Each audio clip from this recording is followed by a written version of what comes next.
तक हमने जो बात की वो तत्व मीमांसा और ज्ञान मीमांसा के बारे में बात करी। तत्व मीमांसा का अर्थ यह पता चला हमें कि जो अन्य अन्य भारतीय दर्शन हैं वह किस तत्व को अपने अपने दर्शन के अनुसार इस जगत का मूल तत्व मानते हैं, और ज्ञान मीमांसा यह बताती है कि उस तत्व मीमांसा तक पहुंचा कैसे गया। हर दर्शन ने किन प्रमाणों के आधार पर अपनी तत्व मीमांसा को प्रमाणित किया। जब इन दो बातों को हमने जान लिया तो तीसरी बात हमारे सामने यह उत्पन्न होती है, तीसरा सिद्धांत हमारे सामने यह आता है, और वह है नीति शास्त्र, जो भारतीय दर्शन की मुख्य शाखा है। इसको एक और प्रकार से हम समझ सकते हैं कि तत्व मीमांसा और ज्ञान मीमांसा तो एक सैद्धांतिक चर्चा है, एक सैद्धांतिक बात है, उसको प्रैक्टिकल लाइफ में अप्लाई करना नीति शास्त्र सिखाता है। नीति शास्त्र हमें वो मार्ग बताता है जिसके द्वारा तत्व मीमांसा तक पहुंचा जाता है। हर दर्शन, भारतीय दर्शन यह स्वीकार करता है कि जो मनुष्य मात्र है वह दुखी है, और उसकी दुख और पीड़ा का जो मूल कारण है वह अज्ञान है, अविद्या है, और ये अज्ञान और अविद्या जो है वह अनादि है। तो क्या इस अज्ञान और अविद्या से मुक्त हुआ जा सकता है? इसका उत्तर भी भारतीय दार्शनिक सकारात्मक ही देते हैं। वो ये आशा की किरण हमें दिखाते हैं कि मोक्ष के द्वारा व्यक्ति अविद्या से, बंधन से, अज्ञान से मुक्त हो सकता है।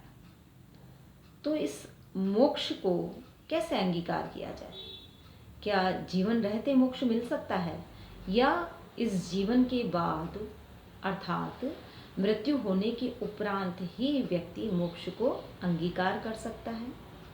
इस संबंध में भी दो बातें हमारे सामने आती है।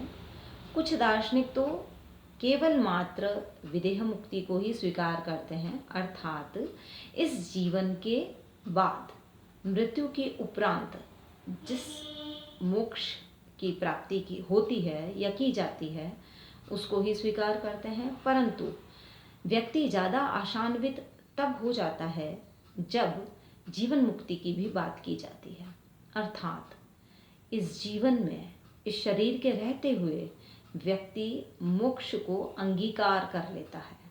व्यक्ति सारे बंधनों को काट सकता है, अविद्या और अज्ञान से मुक्त हो सकता है। तो इसका मार्ग क्या है, इसका रास्ता क्या है? वह मार्ग और वह रास्ता जो दिखाता है उसे ही हम नीति शास्त्र कहते हैं। अर्थात तत्व मीमांसा ने जो लक्ष्य, जो साध्य हमारे सामने रख दिया, उस तक पहुंचने का जो रास्ता दिखाता है वह रास्ता ही नीति शास्त्र कहलाता है। यहाँ दो बातें हमारे सामने आती है, एक तो श्रेय, दूसरा प्रेय।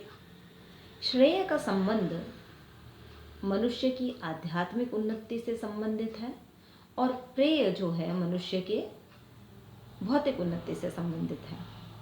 हाँ, ऐसा हम मान सकते हैं कि कुछ जो श्रेय होते हैं वो प्रेय भी हो सकते हैं, और कुछ प्रेय होते हैं वह श्रेय भी हो सकते हैं। परंतु अंतिम लक्ष्य तो सारे दुखों से मुक्त होकर मोक्ष को प्राप्त करना ही व्यक्ति के जीवन का अंतिम ध्येय है। नीति शास्त्र